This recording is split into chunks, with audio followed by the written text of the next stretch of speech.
waxa garab igu siiyay qofka koowaad waa inankayga aabihii marka labaadna waa asxaabtayda.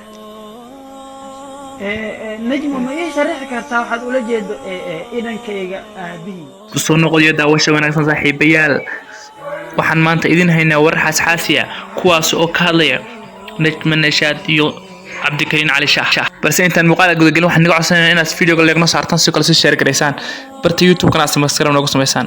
sababtoo ah subscribe waxay noo tahay inaad nagu dhiirigelisaan oo hadaf iyo heer ka gaarnay barta YouTube. soo kale leegtuna waxay noo soo gaarsiinaysaa saaxiibo u wanaagsan idinka oo kale. saaxiibeelood ku mahadsantihiin intaan idinkana soo garab taagay leegta iyo share-ta iyo subscribe-ta intaba nagu caawiya. waan mahadsantihiin. haddana waxaan idin haynaa warar xasaasi ah iyo muuqaalo sir ah oo ka soo duubnay ama laga soo duubay Najma Nashaad iyo Cabdikariin Cali Shaah. kambalelkan furhadad arrimahan daneynayso si aynu ku dhaafin muuqaaladan soo gelino barteena YouTube. maxaa ka dhaxeeya fanaanada caanka ah ee Najma Nashaad iyo fanaanka caanka ah ee Cabdikariin Cali Shaah? labadan oo labadooduba ahaa laba fanka aad baryihii dambe u shidanayay.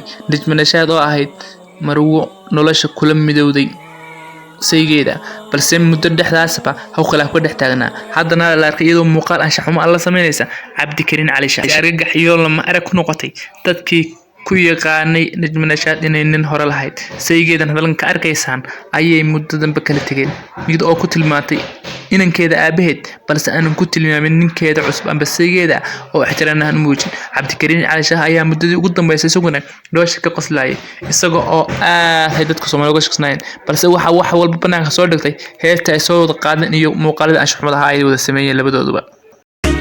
haddii qasab lagugu siiyay adigu qalad haysa saarin ilaa sidan baa qornayde. si kastaba ha ahaatee waxaa heestan qaaday maalmihii ugu dambeeyay saygii hore ee Najma Nashaad, kaasi oo islahaa waxay noqotay xaaskaaga waxaana soo xirigelisay si dhib yar, balse sidoo alla qadaray ay noqotay sidoo isagu qorshaystay maysan noqon.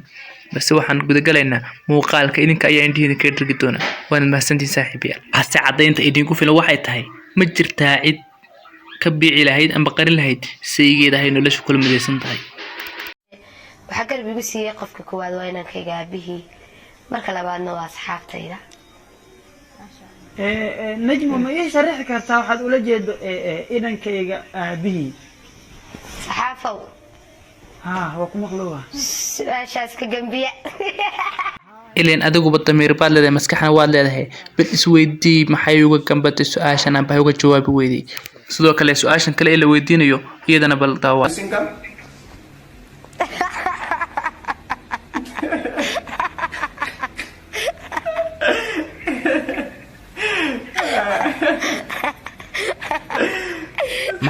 waxayse dhammaan su'aalahaas oo dhan jawaabtooda ka dhigtay aamusnaan iyo qosol fara badan. maxayse kula eg tahay adiga? maxaase u dhaxeeya oo isku fureen saygeedii hore iyo Najma Nashaad? xaquusi Cabdikariin Cali Shaah kasoo shukaasay isla durbadiiba ma uris buula mise uu sii ogaa mise wuxuu baahaa kala geeyihii isagu kala geeyay ee falka foosh xun dhex dhigay?